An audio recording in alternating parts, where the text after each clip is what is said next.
Hi,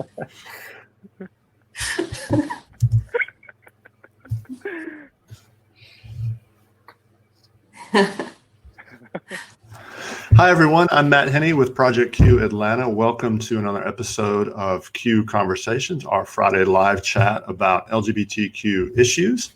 Today, we're exploring self-care and staying healthy during the coronavirus pandemic. Joining me are fitness and dance instructor Sitha Lam, therapist and pastor Josh Noblitt, and therapist Hanna Rodgers. Welcome to everyone. Thanks for being here today. Thanks for having us. Thanks for having us. Also joining us is Project Q's Mike Fleming, who is moderating the online chat, which is to the right of your screen. Drop your comments in there during the event. And if you have any questions for our panelists, please put those in the Ask Your Question feature. It's down at the bottom of your screen, and we'll get to those a little later in the show. So with that, we'll just get started.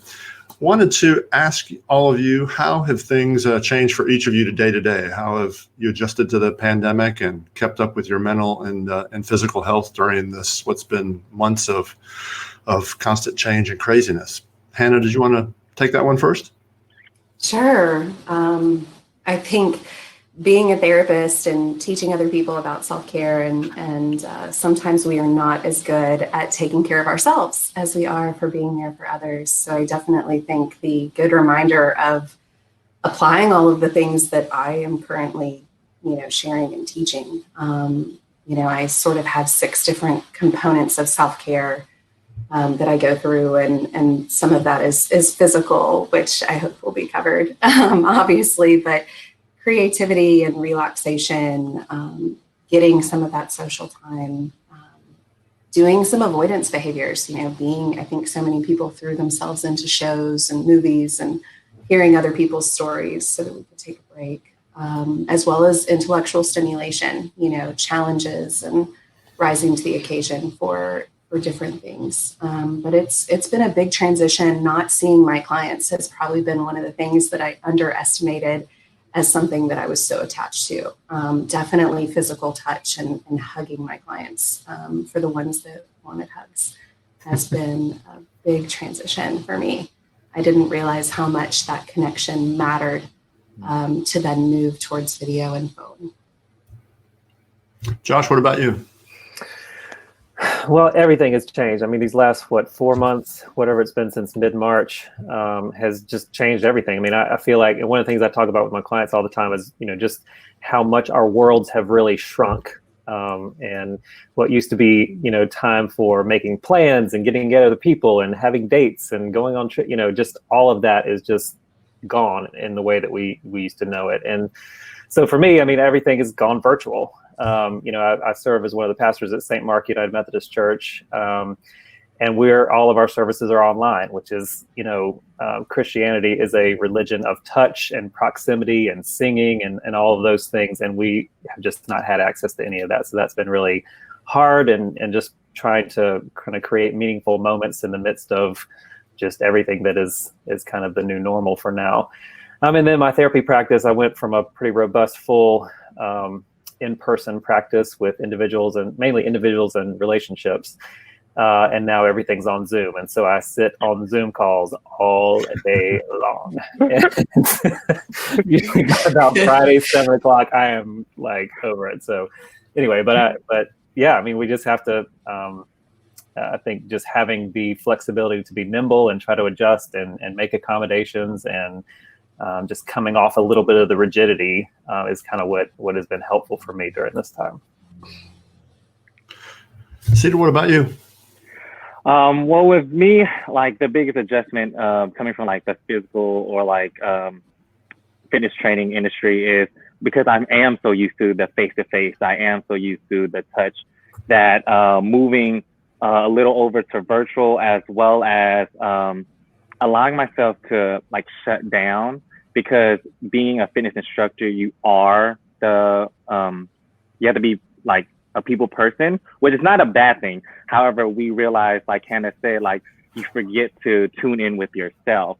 So one of my biggest adjustments is now like the self-care part of like learning like, oh, I never knew that I needed this little break or this mental break. And like due to COVID and when things were shut down, especially when studios and gyms were shut down, just trying to still motivate myself to work out within the house. But then you also have to be kind with yourself, where I'm like adjusting, like, I just don't feel it today because I just don't feel as motivated as I used to.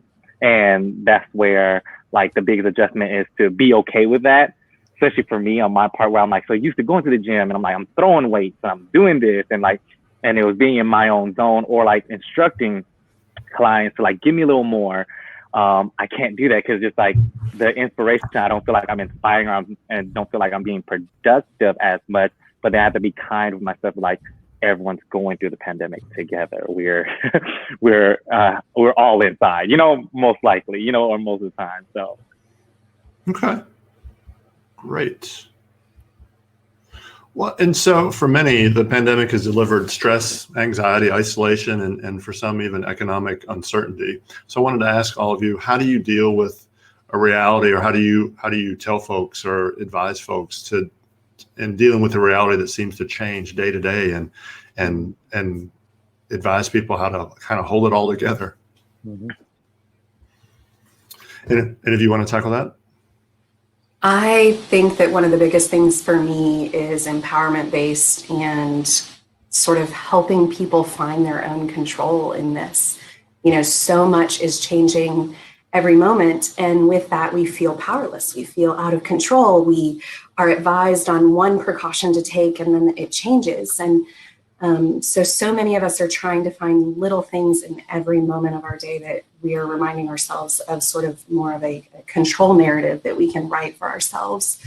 I think that is huge. It's that I cannot control other people's behavior, but I can choose mine.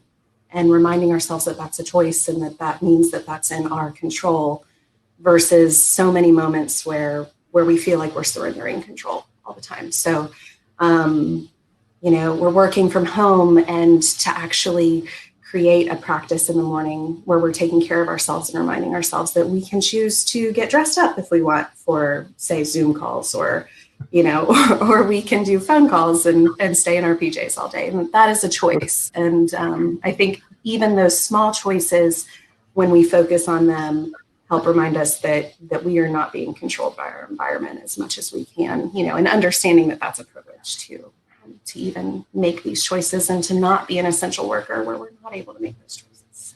Okay. So what I heard is you said it's okay for me to be in my PJs all day long. I just wanted to make sure I was clear about that. Okay. Josh or Sitha, do you have any thoughts on that? Yeah. Go ahead, Josh. Go ahead.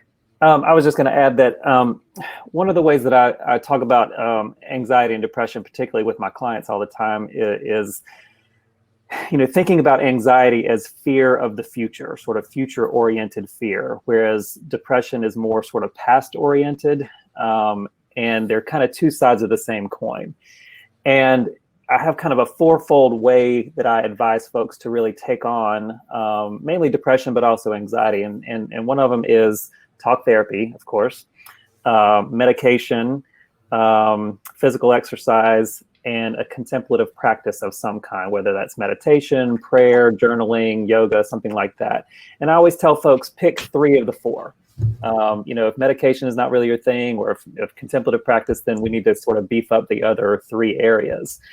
And I think that's just kind of good standard practice in regular times, but especially during times like this, where again, our worlds have kind of shrunk. We might be looking back on the days when we could all get together and sort of feeling sad about that, or, looking ahead and not knowing where the light at the end of the tunnel is for all this, because of all the misinformation and mixed messages that we're getting.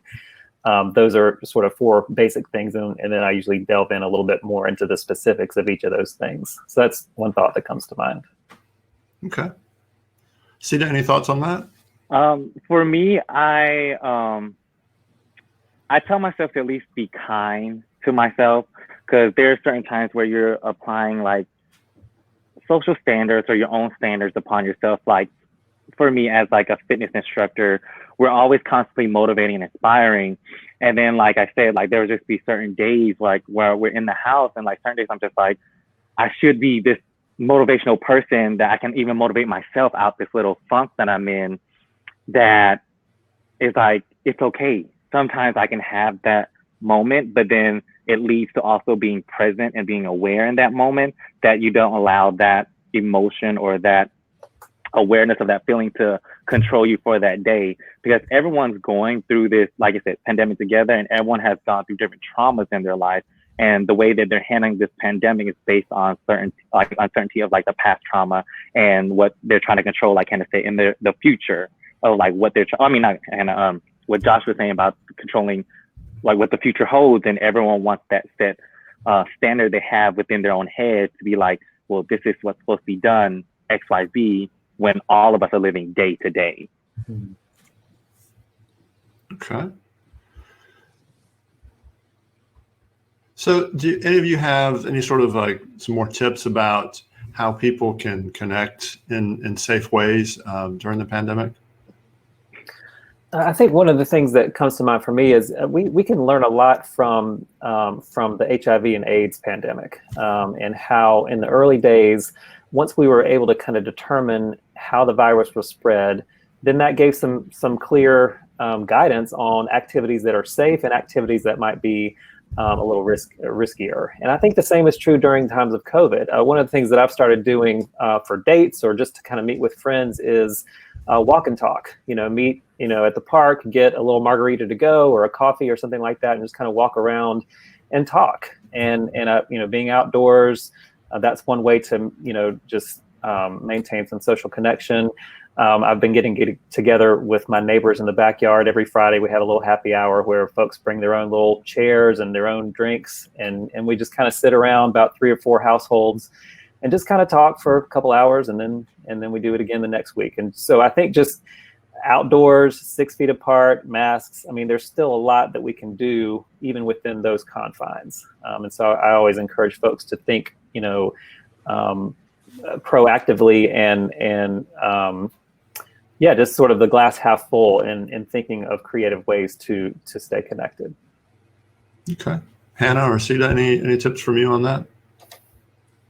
I think the same. I mean, that was perfect. And then also just, little things that I've done is sending little notes and cards. And I think, humor was really important. And so starting even text streams with a group of friends where we all have the same sense of humor. And because of that, we're sending the same memes or whatever. I feel like the beginning of this, I survived strictly on memes. And sharing those with other people who had the same sense of humor. But yeah, definitely social distancing, seeing people. Yeah. And I can piggyback off of Josh. I do believe in like just getting that walk and talk, getting that sun, in the sense that, we can't gather in large amounts of group. Like there's certain times where like there's a virtual like workout, and I know like where a lot of people gather at least like 6 at a time, but they're spacing themselves out in a parking lot, and just to like Bluetooth it on that speaker and hear the instructors going like right, left, 2 times, 3 times, 4 times. It just pumps like the camaraderie and community, especially like in the fitness community where it is small knit, that we're still like there for each other, and knowing that we're trying to practice the safe practice of social distancing. It's still like we will still want to motivate each other to still do what we still love to do. Like if it is just like steps, grab that like brick or whatever, and we're just doing little steps back and forth, 3, 4, 2, 1, and then challenging each other, because there's certain times where like a new song comes out, and like little TikToks, this thing and that, like TikTok is becoming so famous. And being a dancer is just like, how can we turn into like a fitness routine? So it's like one person in our group thread, like Hannah has, we'll do like this 8 count. Can you guys one up this 8 count? Like we're like, boom, and we're gonna add it on. Like, well, let's add this, and then we're like, okay, and then all of a sudden the whole group is trying to do the whole thing. Is like, I can do it better than you, or you can. So it's just keeping that camaraderie, just keeping that push and pull to motivate each other. Like outside, like Josh said. It's still, we find ways and we find a creativity to still do what we used to do in close quarters outside, a little spread out. And of course with masks. And like, unfortunately, like I'm very cautious too, because I have had like close family have the corona and COVID. And it gets real. It gets it gets more real every day, because we just never know what the outcome, the uncertainty, and it just gets real and real. And some people have taken it seriously, and some people have eased into taking it seriously, and then some people just don't care. But like Hanna said, it's not our control. What we can do is just our reaction, our own actions, what we can control, right? Or what we choose to stay in or we choose to leave. Like, that's what I've been learning to become aware. Like, this moment, I don't feel like I want to be here or I'm comfortable to be here. So it's okay to excuse yourself. And I, at first, always been trying to be America's sweetheart. We're like, I'll stay. They asked me to come, I'll stay. I'm uncomfortable, but I will still stay, and that's where I'm just like, well, no, it's okay. I'm going to excuse myself, and the power comes back to you, and that whole controlling what you can control. Okay, great. Yeah, I followed Josh's advice last Friday and had a happy hour with some neighbors in the driveway, and it made a big difference. I mean, it was just nice to be able to distract myself from work and from everything that was going on. So are LGBTQ people more susceptible to mental and physical health challenges during the pandemic, or are they more likely to experience certain symptoms or circumstances? Josh or Hanna? Without any empirical data to back up what I was about to say, I think that we in the LGBTQ plus community like to make plans and like to have things to do and like to have, be out and about and just to be robbed of that, I think has been so hard. We missed joining Harps a couple of weeks ago. I know that's a huge summer pride kind of event. Our October Pride's coming up. That's all moved online. I mean, there's just been a number of just markers throughout the year that sort of mark the gay calendar, for me at least, that have all kind of evaporated. And that's, I think, been really, really hard because that's how we see each other. And that's how we, I think, draw strength and draw confidence from each other, being in those spaces and seeing each other. And I think it's just that has been hard, I think, for our community. Okay. I agree.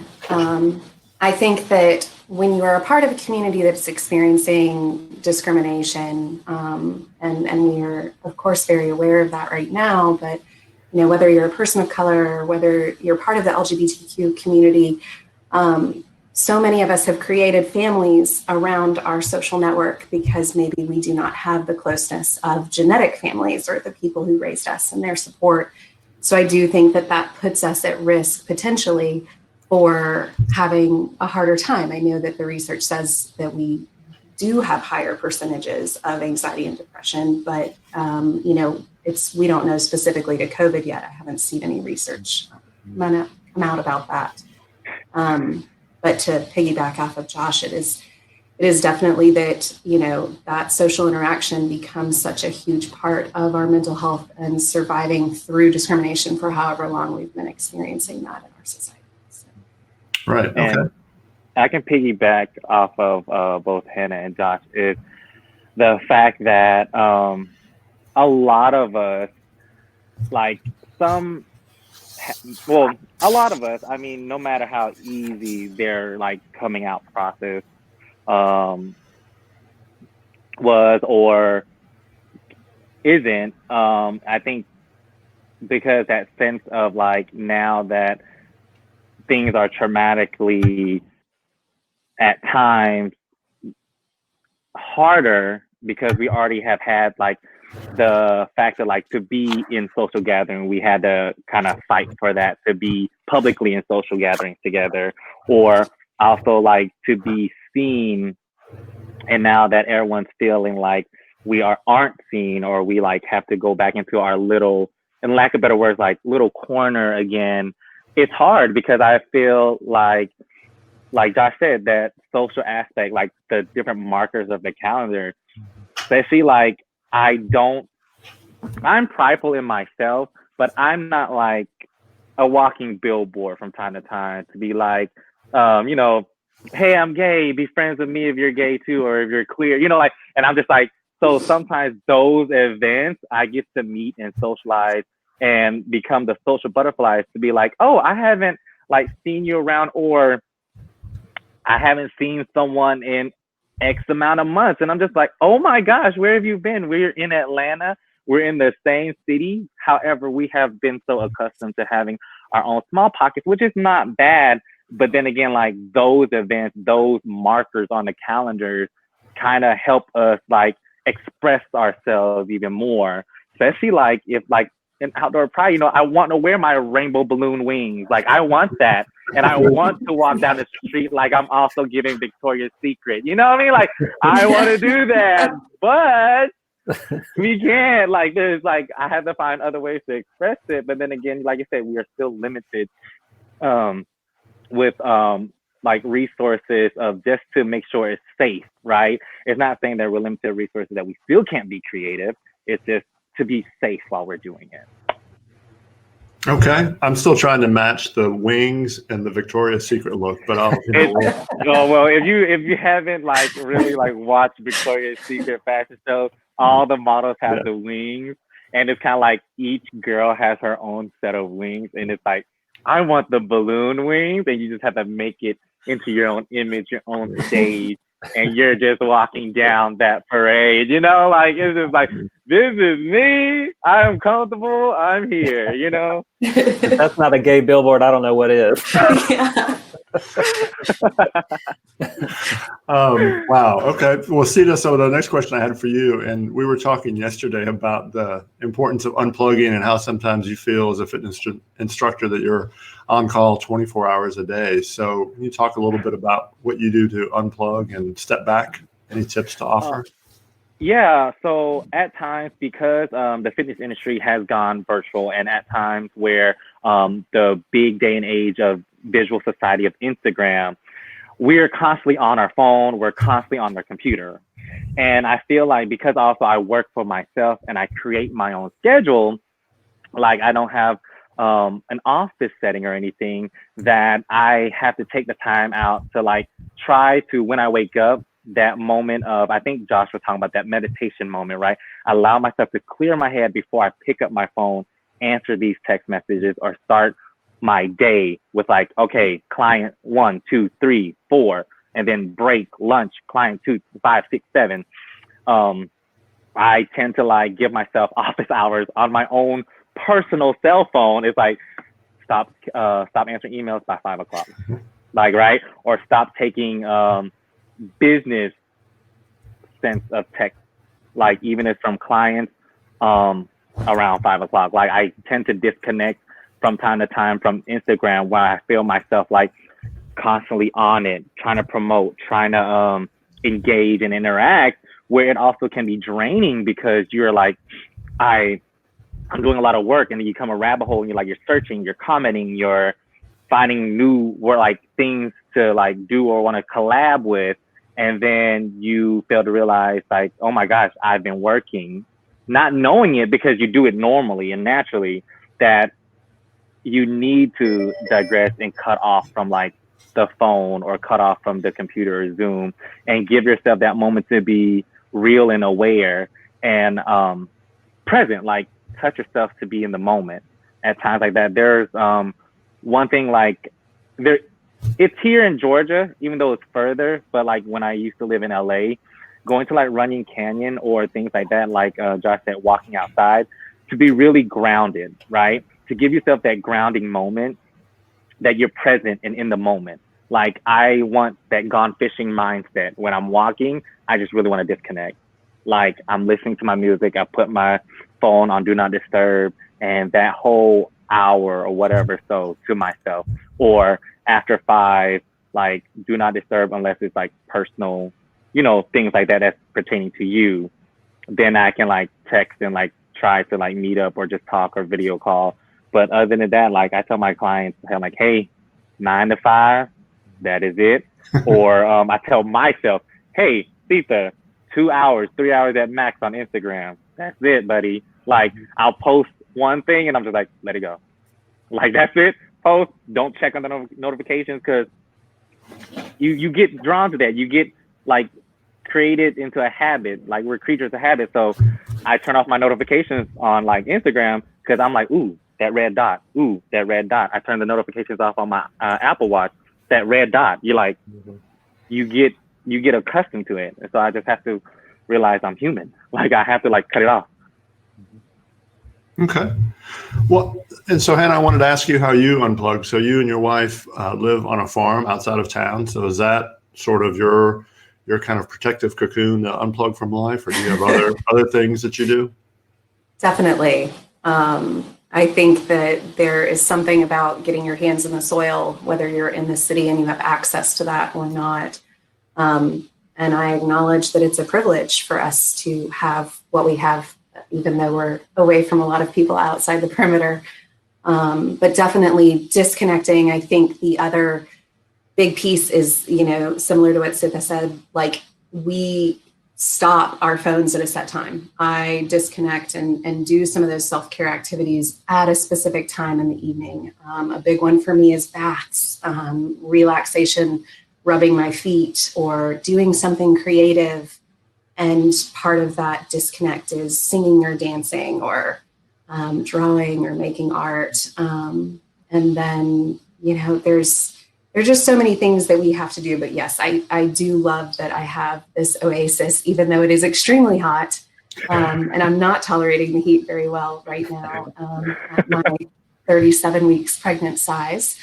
But when it is cooler, and this past spring, it was wonderful to disconnect and to ground ourselves in nature. I hope, as somebody who loves nature, that one of the things we've learned through COVID is not only our own resiliency and creativity and finding new paths to take care of ourselves, but that we have a renewed interest in having access to green spaces in cities and making sure that that is not a privilege, that that is a right that all of us have access to, I hope. But maybe that's my own personal view. So. Okay. Josh, what about you? Any tips to unplug? As I ask you the question when you're on vacation, so I think I know what the answer is. So yes, I mean, for those who have the ability to take some time away, find a little cabin or some place just to change the scenery up a little bit, I think that can be really helpful. But I wanted to just say a brief word about meditation. So important, so healthy, such an important part of a just holistic health approach to life. And the reason I say that is because one of the main goals of meditation is to bring oneself fully into the present moment. And what happens, and one easy way that I use to do that with my clients and even in my own life, is to sort of close eyes, take a few deep breaths, and then check in one by one with each of the 5 body senses, because our minds are often stuck in the future somewhere or stuck in the past, kind of like what I was saying before. But the one thing that is always in the present moment is our physical body. And so if we were to take a moment just to sit with our eyes closed and just listen and try to collect as many different sounds in the room as there are, it gives the brain something to focus on besides the to-do list or besides wishing we were back, just all the woulda, coulda, shoulda.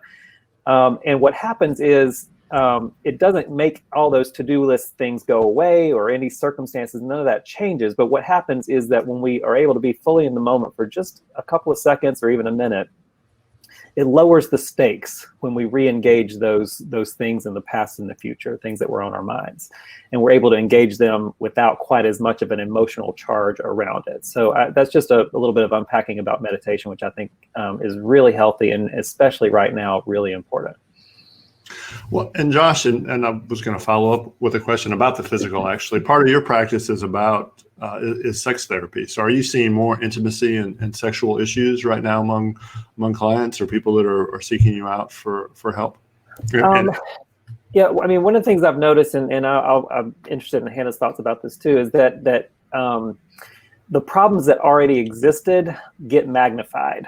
And so whether it's a sexual issue, whether it's anxiety, depression, grief, anger, whatever it is, those problems that were already there just feel so much bigger and so much more insurmountable is what I've experienced with my clients. And so, yes, that includes some sexual problems.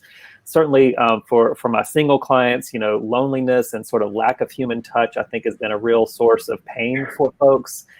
And then those who are married or sharing space with somebody or a relationship, whatnot, getting sick and tired of being around your partner and just the relationship tension that exists in that. I've seen quite a bit of that as well. Okay. Hannah, anything you wanted to add there? Wow, just the exact same thing. And then to consider and then to engage with things like intimate partner violence, and so many of the additional things that are taking place and our sense of self-worth through our work for people who've been laid off. There are just a lot of layers that people are dealing with in addition. Okay. And I think we've touched on this a little bit, but I wanted to ask you guys, how important is exercise or just moving the body and being active? How important is that to overall well-being? Can I take the lead for that one? Sure. Well, when you're moving the body and like getting like to exercise, you like produce like happy hormones, like maybe these endorphins that are needed to kind of like just steer you away or distract you a little bit. And I feel like it is important to get up, to get active. Like you say, even walking around your subdivision, walk around the park, things of that where you can also like distract yourself or like people watch as well, so you don't feel as lonely or as out of touch with nature.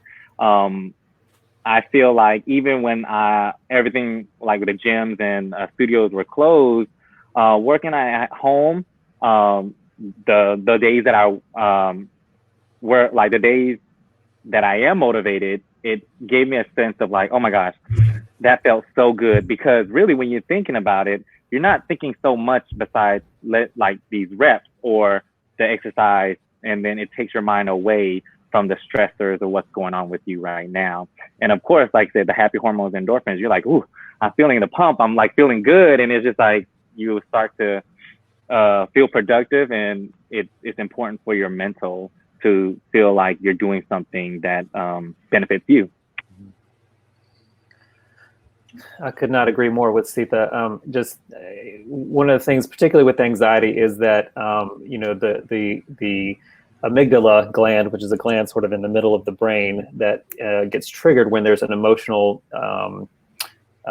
painful emotional experience, and it releases cortisol, adrenaline, other hormones that kind of get into our system and just kind of have us on edge or have us irritable. And one of the things about physical exercise is that it helps flush some of those hormones out. It sort of moves the body. And the same thing with depression is that, we can get, depression just robs folks of their ambition, of their motivation to do anything, energy levels and that kind of thing. And we know that moving one's physical body helps to kind of keep depression and anxiety sort of at bay. It might not be able to get rid of it, but at least it helps kind of manage just by channeling some of those painful emotions into moving one's body. It's well documented, time tested. Okay. Let's see. Any tips for things that people can do since we're a lot of folks are out of work and not on a routine, regular schedule, and that kind of helps move your day along? Anything that y'all can offer on that? Well, another thing that Sitha said a few moments ago is really being mindful of screen time and setting some healthy boundaries around social media, particularly. I think scrolling through Instagram, and this happens in my own life personally as well, like scrolling through Instagram or, looking on Facebook, the political rhetoric that kind of get one fired up and get one pissed off and, and then having limited ability to take action on those things. Yeah. And then also, seeing other folks who may not be as rigid about social distancing and that kind of thing, going out and living their best life, creates this sense of FOMO, that fear of missing out. And that I think can compound feelings of loneliness or restlessness that were already there. And so I think that's true without the pandemic, but certainly during the pandemic, is just being really mindful of the amount of social media time that we are consuming and looking for other ways to disengage from that screen time. Okay. Hanna or Sitha, anything about that? Wanted to add on? I think two of the things for me are accountability. The one benefit for us reaching out to other people or even having social media, I think can be that then the person says, what are you doing today for your physical health?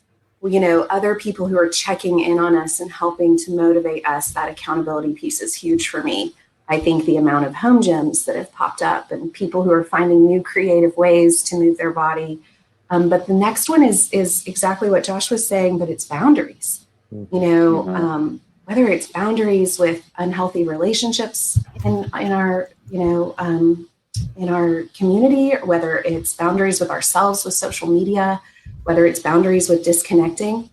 You know, I think all of those things, we all have to learn how to set boundaries where we are learning to say yes to ourselves and no to other people versus saying yes to other people, which usually means we are saying no to ourselves. So just really important that we're listening and checking in before we go into people pleasing mode, because I do think that there's something really important about acknowledging that this could be trauma, and only the individual can define this as trauma. But for some people, just living through COVID and living through what is happening in our environment with the massive amount of discrimination in our country, we need to acknowledge that that can be chronic trauma, and self-care cannot really exist when we're in a trauma state, because it is a privilege. We have to first get safe.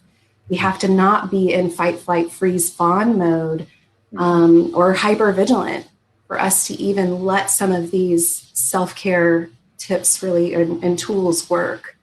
So yeah, sorry, that's kind of an all over answer. Oh, no, thank you. That was a good thing to think about. I can totally agree with Hannah. So for like the boundaries, it recalls to when I had my like therapy sessions and stuff, and like the book Boundaries, where Hannah said, like, when you're saying yes to others, you're saying no to you. And when you're saying no to others, you're saying yes to you. To acknowledge that awareness of boundaries, of what will kind of put you to the edge, or what can take you back to yourself, or your centering of yourself, that is like most important as of right now. And I couldn't agree more to Hannah, because when she said boundaries, that book just came up, because that was like Codependency No More, where it was just telling you about, like, why are you saying yes to this? And then you then, like Hannah said, go into the people pleasing mode. And there's some of us who are like, who try to uphold, and I'm guilty of myself, to be that America's sweetheart. I am in a people or mass people setting at all the time, and you don't want to let anyone down, you know, as well as yourself, because if you feel like you let someone down, you let yourself down, and you're like, oh man, I wish I would have pushed them a little harder. But then again, you have to realize too, that drains you. And when you're saying yes to them and saying no to you, you forget to tap into your own self-care, and your health starts to deter, right? And then you're just making sure everyone's great, everyone's right here, but you're like holding yourself up, and then you're like, I'm getting weak and I can't. And that just is so important to me. And when Hannah said, I was just like, I can't but help think of that book. And I was just like, it helps me so much, like in my own sessions. So just now, like, just to keep hearing it out loud, I think that it is one importance going forward and moving forward with us in these times, is to know these boundaries, to know these self boundaries, as well as these boundaries with others. Okay, thank you. So we've got a couple questions from our attendees, so we'll get to those. So Eric asked, how do you deal with the inability to focus on a singular task or a long-term project? Any thoughts from anybody about that?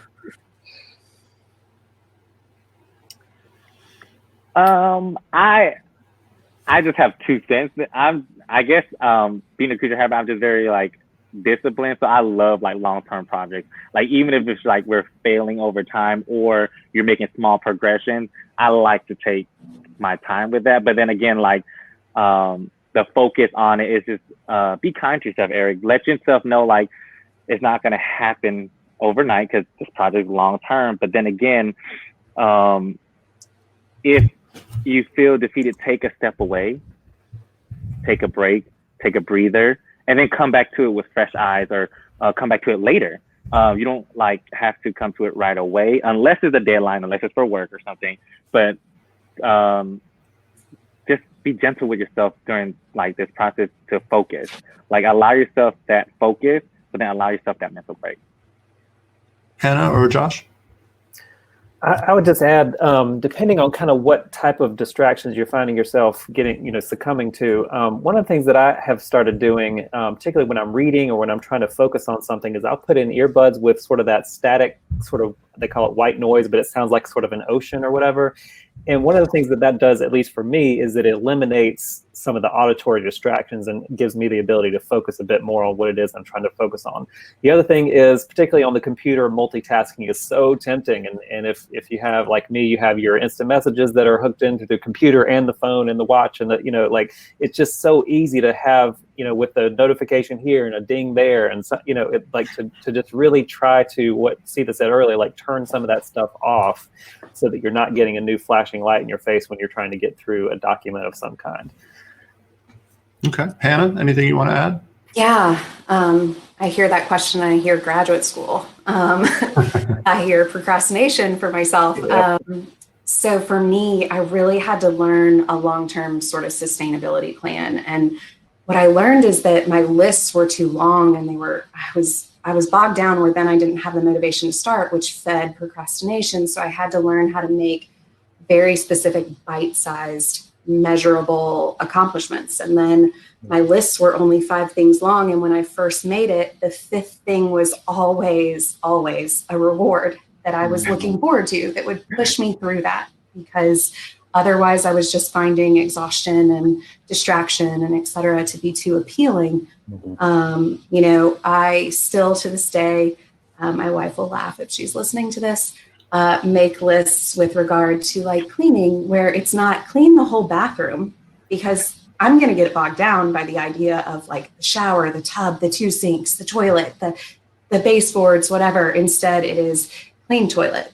I can do that. I can do that this morning before I go to work. It's 5 minutes. Yep. So making it bite-sized really helps us feel like we're checking off the measurable accomplishments as we're going, so that then we're not sort of succumbing to procrastination or feeling inadequate when we are making progress. Yep.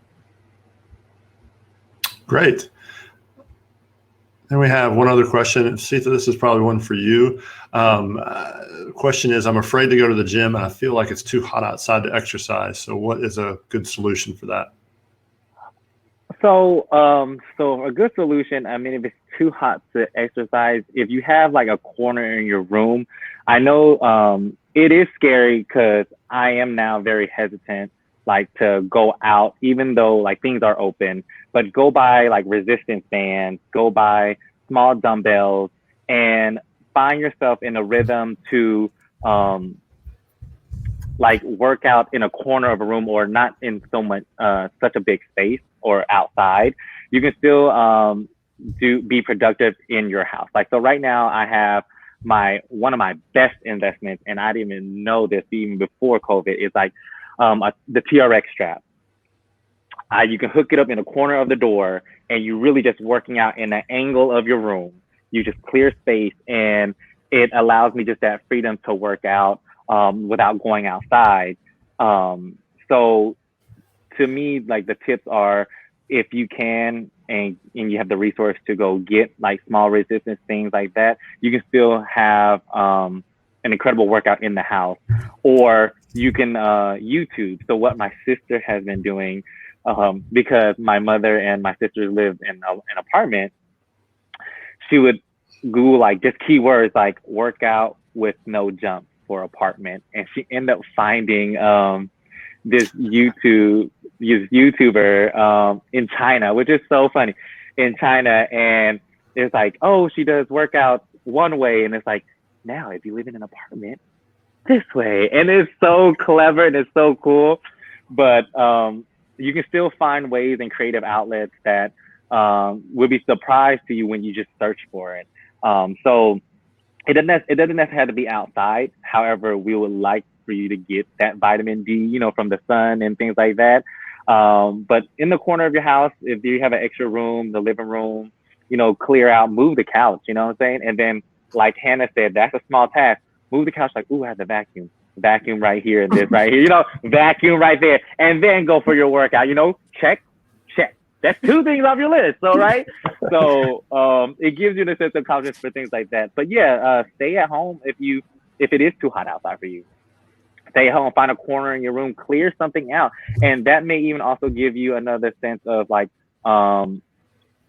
organizing, right? You want to clear some clutter out, and like the saying goes, the way you keep your room is the way you keep your head, right? Or the way you keep your house is the way you keep your thoughts. So if your house is a little messy, and there's no judgment, you know, there's no judgment. You can come, there's a little here and there, but if you start to reorganize certain things and find pockets to put things in different areas now that you're like, I really don't need this, or like you somewhere clean and give things away for goodwill, you're like, okay, I do have room to work out here. And I think what Mike was saying, yeah, dance in the living room. I'm a professional dancer, so find some music, dance to it. There's programs online that give you small snippets, and then just add them together, and there you go, 45-minute class there. You know, you're in the living room, you're sweating, like, oh, that was fun, and you didn't even think about anything. But yeah, I hope that answered your question. You don't have to go outside. You can stay inside. YouTube is a good outlet. There's also certain studios that have virtuals. And then there's also some personal trainers that have virtual clientele. Now, this is where Josh was saying, like, he's on Zoom calls every day. Bear with them too, because they are human, and they're probably been staring at their screen since 6 a.m., right? Because everyone wants to get in a workout before they go to work, lunchtime, after work. So we're all, as fitness instructors, trying to place you so we know where ourselves, to not to burn ourselves out, but then again, also give us that visual break of like, I don't want to stare at the screen. Yeah, hopefully that Josh and Hannah can agree. I don't know if I'm just like speaking, but hopefully it makes sense, right? Yeah, well said. Yeah, no, absolutely. Okay. Well, as we bring our Q&A to a close, I want to thank everyone for taking part. After the event, you'll receive an email with a link to the replay, as well as details about our next live Q&A, which is next Friday, July 31st. So a big thank you to everyone, to Sitha, Josh, and Hannah for their time today. And then one last question to each of you. Where can people follow you or find out more information about your practice, or reach out if they want to talk more about some of the issues today? Hannah, you want to go first? Yes, I will say my website is a little bit unfinished, but it is holistictherapyatl.com. I'm also on Instagram, though not quite as active as I'd like. And I'm also on Psychology Today. So just Hanna Rodgers, LCSW, or Hanna Rodgers, it normally pulls up, or Decatur. So that's a wonderful way to find me. Thank you. Okay. Josh, what about you? So my counseling practice is, joshuanoblitt.com, right there in the chat box. And then, and then I just put my church website up there as well, stmarkumc.org. And both have ways to contact me, and I'd love to be in conversation with anybody about ways to expand on the things we've talked about here, or anything else. Sitha? What is it? Mike also already put my link in my bio on the right and on Talent Hack, so you can contact me on there, as well as on Instagram at IamSitha_T. You can also hit the email button or message me there. I take personal clients virtually right now, as well as you can find where to follow me at different studios. What kind of helps me also is being a fitness instructor is I'm not at one place consistently. So when you message me and set a time and date, an appointment, rather, I'm able to reach out, talk to you, chat it up in the email. But then also come join a class, have fun with me. We're social distancing. We're in a big gymnasium from time to time, and we have 6 feet apart spot dots that you don't have to leave. So if you do need that social aspect of that, and then that's where you can reach me. I don't bite, so I'm here. Well, thanks again to everyone. Stay safe, wear your mask, and enjoy your weekend. Have a good afternoon. All right, you guys. Bye. Bye.